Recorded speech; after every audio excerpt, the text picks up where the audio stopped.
Hi guys, welcome back to Ballroom Feed, and we have another Technique Tuesday for you, and this is how we do the promenade position in the tango. You might notice that this is in a lot of movies, so it's kind of how to do that correctly and feel comfortable with it, okay? So before we get started, we do want to just kind of let you know about our t-shirt of the month, which is When in Doubt, Dance It Out. We do have another style up, and every single month we're going to add another option for you, so go check it out. We are gonna link these exact t-shirts down below for you if you like them, but we do have many other styles and colors, which we'll also link. Okay, that being said, let's demonstrate what the tango promenade position looks like.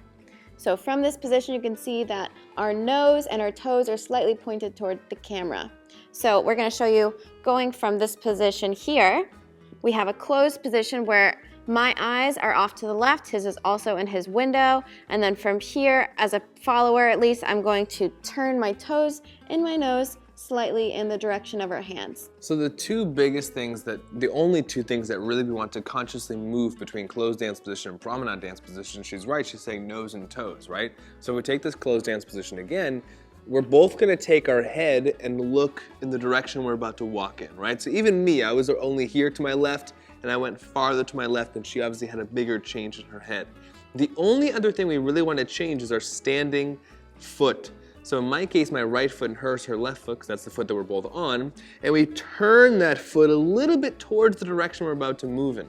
Not all the way, our toes don't point all the way in the direction of promenade, they only turn about 1/8 of a rotation. And in tango, because our free foot's kind of out to the side and on the inside edge of the foot, it's already turned out slightly in the direction I want it to be in. So then I turn my standing leg, my standing foot, in slightly to make my feet parallel, and they're kind of pointing across each other. And then when we move across into each other, this pushes us down the floor in promenade. We're really trying to not open up our shoulders or our hips too much and end up dancing next to each other, because one of the most important things about promenade position is that we're gonna go dance across ourselves as we go walk down the floor.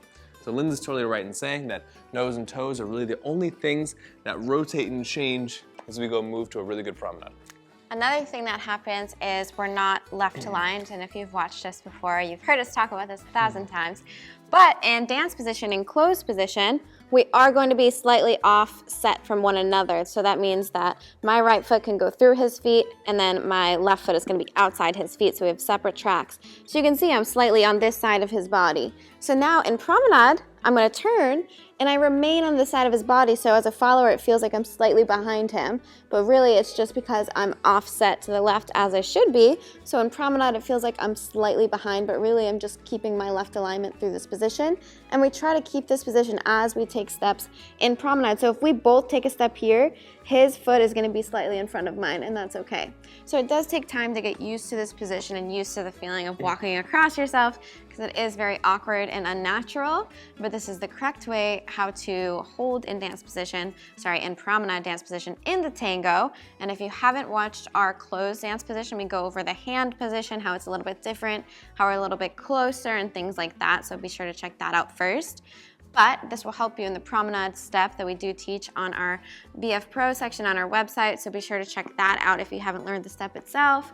A few different things come from promenade, but definitely the first promenade step is where you should start. So reiterating now, just the #1 thing is you're trying to turn everything as little as possible so that you can go walk forward and across yourself in promenade position. The worst case scenario being that we over-rotate our shoulders and hips and walk next to each other, which makes whatever comes next way harder than it has to be.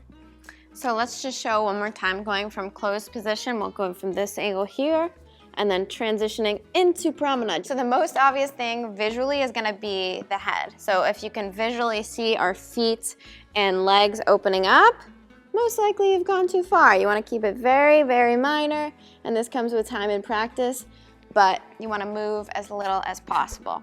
That being said, I hope you like this video. Be sure to check out the rest of our stuff. We do have a ton more tango up, especially on our website. Again, check that out. And thumbs up, subscribe for more, and we'll see you guys in the next one. Bye.